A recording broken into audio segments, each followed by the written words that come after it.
fines de la colonia, muchos platos fusionados se habían convertido en típicos del Perú, como por ejemplo la causa, que estaba hecha a base de papa, ají, limón y aceite. El arroz con leche, cuyo origen parece encontrarse en recetas musulmanas, y la mazamorra, elaborada con maíz andino y matizada con canela y clavo traídos desde Europa. Además, platos españoles encontraron en nuestro país su versión criolla, con un estilo propio que enriquecía al original. Si hiciéramos un recuento panorámico, diríamos caucao, callos madrileños. La chanfaina se espesaba antes con harina.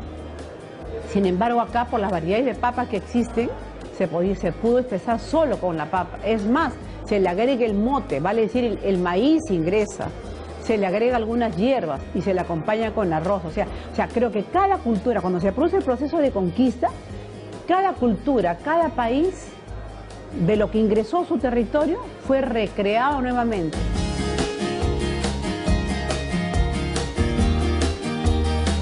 El ají de gallina, por ejemplo, que a mí me parece un ejemplo maravilloso del mestizaje, ¿no? Existe un plato de origen medieval, que es el monger blanc, que en español se llamó manjar blanco, y no tiene nada que ver con el manjar blanco dulce que nosotros tenemos en mente, esta golosina que le gusta a todo el mundo, ¿no? El manjar blanco era un potaje muy espeso, hecho a base de gallina desmenuzada, espesada con leche de almendras, y tiene un sabor dulzón. Es un plato que tiene carne y es a la vez dulce.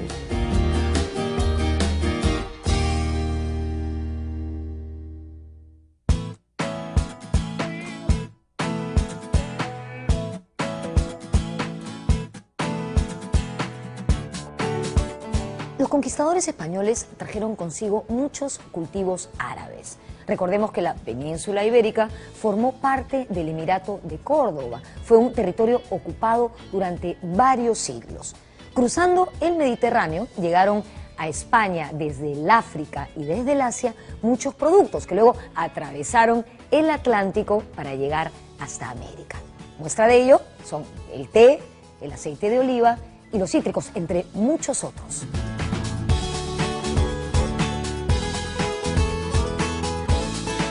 El limón que llega en particular aquí no es el limón precisamente, es la lima kafir, ¿no? Es una vertiente árabe, ¿no? Que en efecto acá se adaptó de una manera y tiene un sabor muy característico, ¿no? Y ya es parte de nuestro acervo culinario.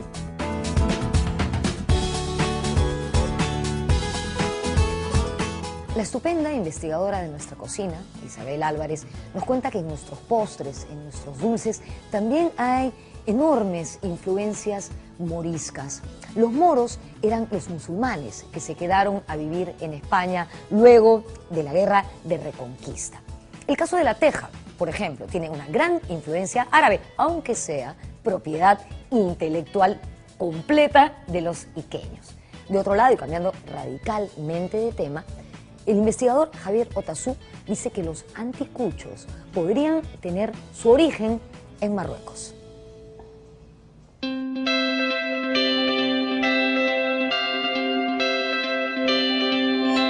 Con el virreinato, arribó al Nuevo Mundo mano de obra esclava proveniente del África.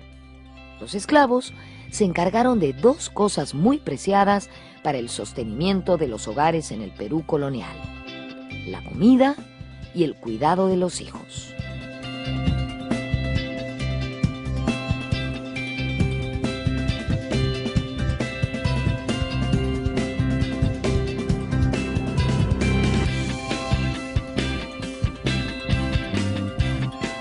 La comunidad afroperuana contribuyó a la cocina peruana aportando sabor, color y ritmo, en palabras del periodista Bernardo Roca Rey. Por otro lado, la investigadora Rosario Olivas nos dice que se ha generalizado la creencia de que fueron los esclavos quienes introdujeron el consumo de intestinos, de menudencia, de los interiores de la vaca en nuestra cultura. Sin embargo, esta es una creencia infundada. porque esa práctica llegó con los conquistadores españoles. De hecho, en la época del virreinato, las patas, los sesos, el hígado, el corazón eran consumidos por toda la población, sin distinción de raza ni clase social.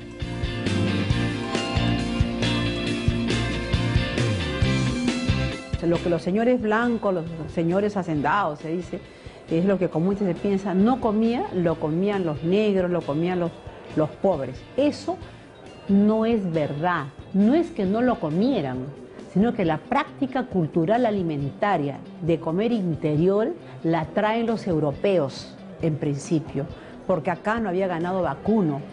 Entonces cuando ellos vienen, traen consigo estos ganados y comen. Muchos de los platos nuestros, como hemos mencionado hace algunos momentos, tienen su origen en España. La chanfaina, el uso de los callos madrileños que hacemos nosotros con ellos, el caucao, la sangrecita, la patita con maní, o sea, la patita en fiambre, o sea, el uso del animal, y que además es rico, eso es una práctica cultural alimentaria añorada, querida por los españoles, y que va a tomar, en primer momento va a tomar sus espacios en las llamadas tabernas.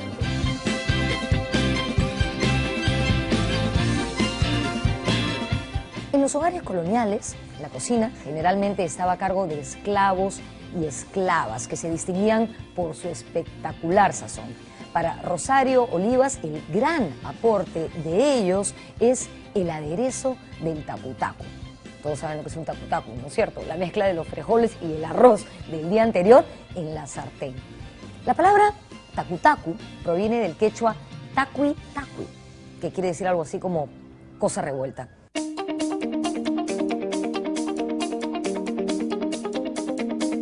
Yo estoy absolutamente convencido que no solo nuestra cocina, sino nuestro paladar, el gusto peruano, se forma durante la época virreinal.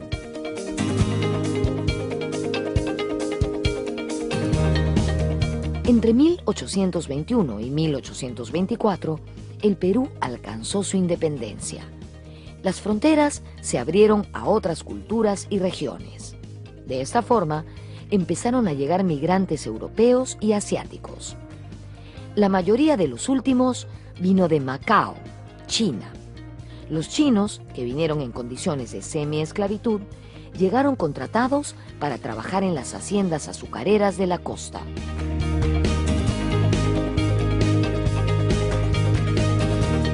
Son 100.000 chinos, ¿no? en el espacio de medio siglo.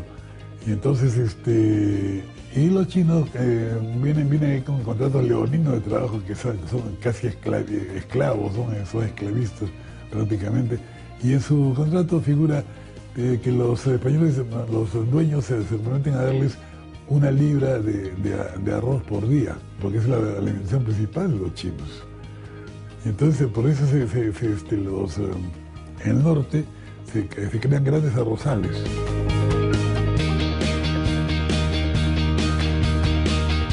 Ellos llegan como a trabajar en las haciendas y la condición que ellos ponen es que los permitan cocinar su comida, ¿no? Entonces, en los barcos que llegaban traían todos sus productos, se puede decir las salsas, el arroz, las verduras que ellos usaban, y cocinan ellos como su propia comida, ¿no?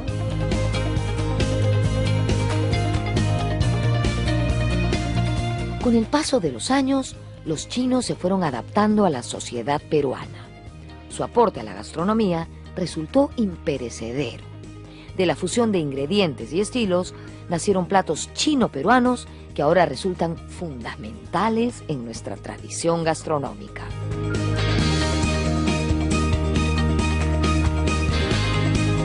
Entonces nosotros tenemos esa influencia de la comida al wok, ¿no? Que viene a ser el lomo saltado, y con la influencia de la pasta que viene un poquito de italiano, un poquito de chino, y viene el tallarín saltado, ¿no? Y la combinación del dulce con el salado.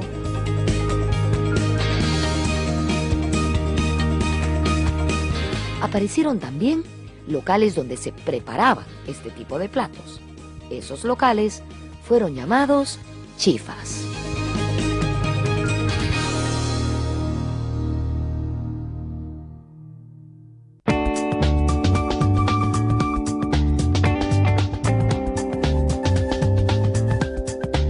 La periodista Mariela Balbi escribe que los chifas eran dirigidos por inmigrantes chinos, pero que no necesariamente preparaban platos tradicionales de la cocina de ese país.